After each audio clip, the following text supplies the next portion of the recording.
di atas penyelewengan. Apa pandangan berhormat, orang yang memberi projek ini mesti bertanggungjawab di atas penyelewengan ini. Yalah, patutnya paling kurangnya orang yang bagi projek, bagi pinjaman, paling tidak pokok tak letak jawatan pun ambil cuti lah dulu. Yalah, cuti berehat bagilah siasat betul-betul.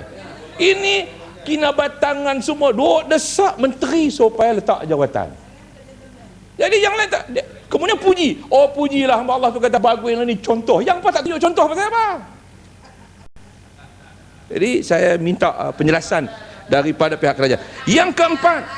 Yang keempat ialah projek Maktab Rendah Sains Mara Bentung, yang sekarang hari ini sampai sekarang masih belum boleh diduduki, walaupun sudah siap dan duduk, kemudian terpaksa pindah apabila berlaku keruntuhan cerun di kawasan persekitaran tersebut.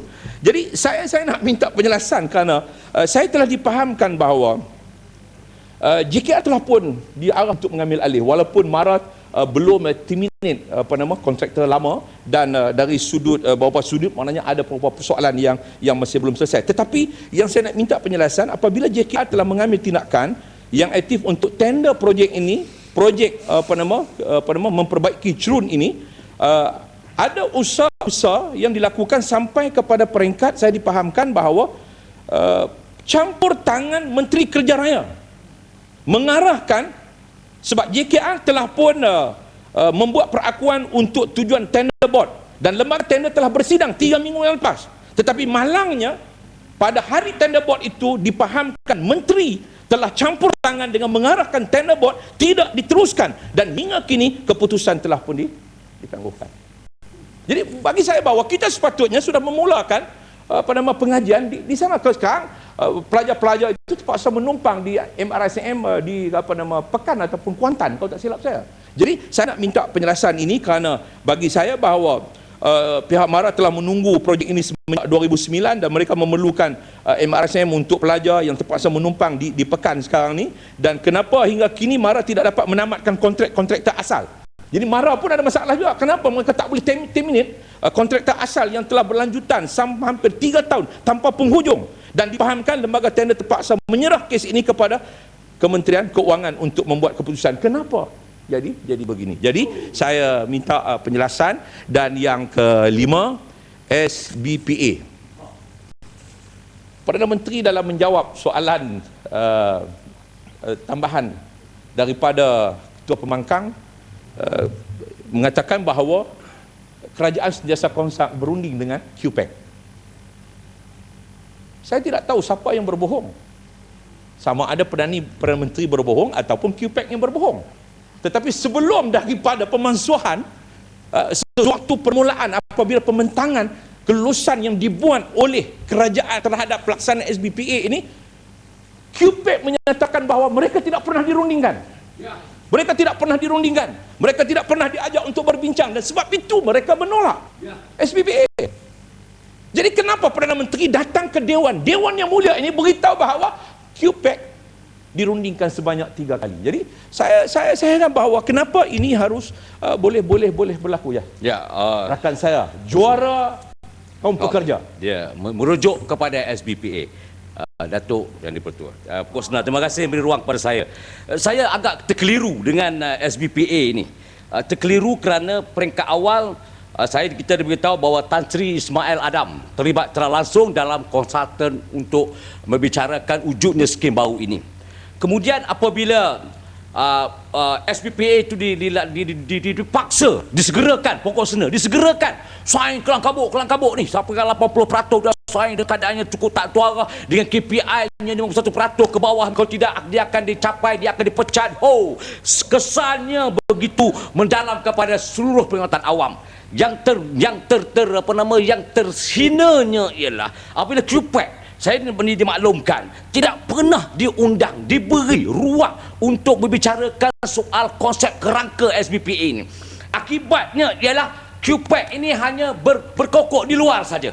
Dan daripada task force yang telah Perdana Menteri nak wujudkan ini, Tan Sri Ismail Adam terlibat lagi Dahlah kos satu dia terlibat. Ini dalam task force dia pun terlibat lagi.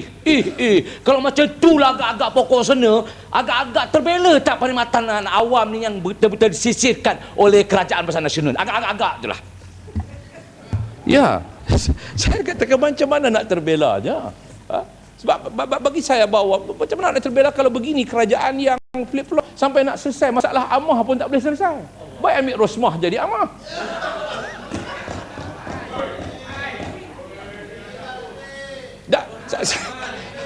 Rahmat, Ya, Narifo siapa tu Rahmat? Nama tadi. Arifo orang kampung saya. Apa ni naik presiden? Macam naik presiden PIBG ni standard.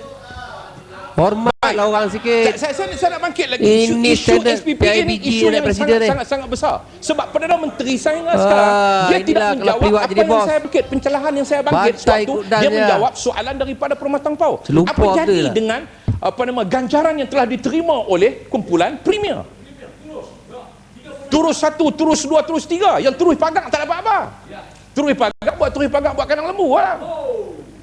Terus 1, terus 2, terus 3 dia dapat ganjaran. Jadi saya nak tahu, sehingga yang saya herannya ialah bagaimana di beberapa institusi pengajian tinggi awam IPTA telah pun melaksanakan skim gaji SBPA pada Januari. Telah pun menerima gaji mengikut SBPA. Satu orang satu. Jadi ini bagi saya bahawa suatu kekeliruan dan menunjukkan bagaimana tak efisien, tak layak, hilang kemampuan, hilang keupayaan untuk mengurus takbir negara kita ini. Ini satu benda yang malang kepada sistem perkhidmatan awam kita, kepada kaki tangan keseluruhannya, yang bagaimana mereka diketepikan. Saya bukan memperjuangkan persoalan 36 orang macam disebut oleh Yang Berhormat Perdana Menteri, kononnya saya nak jadi hero. Saya yang pertama kali membantah bagaimana pemberian gaji yang lumayan kepada golongan 36 orang ini. Tapi hari ini Perdana Menteri cuba muncul untuk nak tunjukkan jadi juara, sedangkan Perdana Menteri lah, saya nak ulangi bahawa pengurusi jawatankuasa penyelarasan gaji kabinet dan yang telah meluluskan SBPA di peringkat kabinet. Saya tak tahu menteri kabinet yang lulus ni pakai lena dalam kabinet, wallahu alam. Inilah jadi kabinet dapur ni. Tikuih dengan lipas saja yang ada.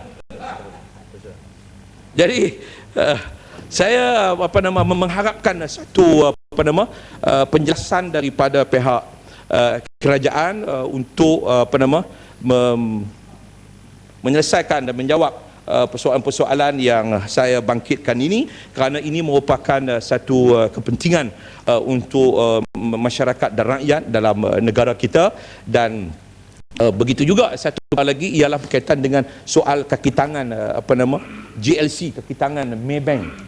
GLC di bawah khazanah di bawah kerajaan ini, yang telah menimbulkan banyak persoalan bagaimana hak mereka untuk mendapat bonus yang setimpal dengan kerja mereka. Sebaliknya pihak pengurusan tertinggi mendapat CEO mendapat bonus gaji yang cukup lumayan kerana mereka telah pun diabaikan golongan-golongan pekeranian yang begitu ramai, yang sejumlah besar, sebahagian besarnya ialah daripada golongan orang Melayu Bumi Putra di dalam JLC kerajaan ini. Dan saya lihat bahawa sepatutnya pihak kerajaan harus juga melihat persoalan-persoalan kaki tangan, kepentingan golongan kaki tangan dalam JLC kerajaan. Dan akhir sekali saya Kau senang? Sikit je.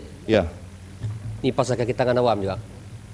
Saya nak tanya, waktu pilihan raya 2008, Puari, janji Pakatan Rakyat nak bagi cuti.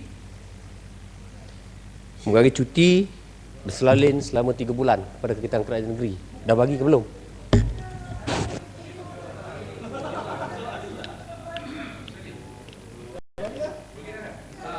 Ish, tu saya kata kabinet lena, ahli parlimen bermain lena. Ayah. Ini janji. Ini dah kita Terus saya nak bagi tahu. payah dia main lena. Pokok sana, Orang saya tak lena yang bermat bagi tahu masa. dah, lama Saya dah, tak dah lena yang lama bermat. dah. Orang Nanti lain sikit lena lagi, apa lah, tak saya lena tolong masa. jelaskan sikit senang. Ini janji waktu PRU saya ke-12. nak sebut bahawa Kerja Ini berkaitan 5 dengan hari kita dengan dalam awam set juga. Pertuan Perkhidmatan Keadaan Awam ni. negeri Yang ini. pertama sekali buat Tapi nak Kelantan. buat janji tak Betul. buat pun. Seminggu 5 hari ni Kelantan mula-mula buat. Polisi Termasuk ni- juga cuti bersalin. Kelantan yang memulakan dulu. Dia Kerajaan nak petikan pusat kat budak. Yang lambat, dia lembab, janji bengap. satu pun tak buat. Sampai sekarang tak buat Polisi pun. ini Lambat, telah lambat bengap. Alam Baru Ini bukan dah lain sikit-sikit. baru nak.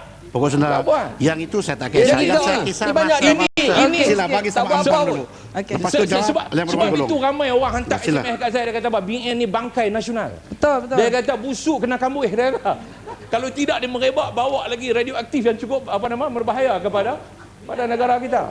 Sila bagi laluan sama Ampang. Lepas tu jawab yang bermal, lepas tu Okey, belum. Jadi polisi saya laluan sikit untuk pasal cuti 90 hari. Polisi ini telah dilaksanakan oleh Kerajaan Negeri Selangor dan Pulau Pinang.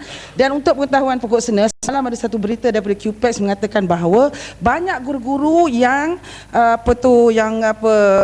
komplain kerana cuti mereka untuk ambil 90 hari yang dijanjikan oleh kerajaan pusat tidak dapat dilaksanakan di peringkat Kementerian Pendidikan.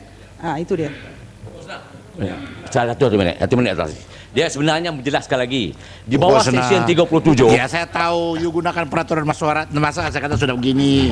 Jadi takkan Tasri, apabila saya kata Tasri, sudah time out dia ada time. Satu minit Tasri. Nak menjelaskan di bawah Seksyen 37 diperuntukkan 5 anak untuk 60 hari, dialah 5 anak dia berada dalam 300 hari. Perdana Menteri menggunakan momentum itu, hanya yang boleh Perkhidmatan Awam dapat 3 anak sekerat. 3 anak sekerat, tapi kita 90 hari 5 anak. Beza kita pun. Oh, berapa anak tak apa. Hebat. Terima kasih Tan Sri. maknanya bawah Pakatan Rakyat ni kalau Tan Sri pun nak Puan Sri nak buat anak lagi pun boleh cuti, tak apa. No problem. Puan Sri nak buat anak lagi pun tak apa. Ini tiga Sejak sekerat bila anak. orang Macam lain mana nak ambil menentukan cuti? beranak kata beranak macam mana? Mana nak lengang perut lagi dan sebagainya, susah. Jadi saya ucapkan terima kasih kepada Tan Sri Pertuan, nampak ceria. Terima kasih. Sila.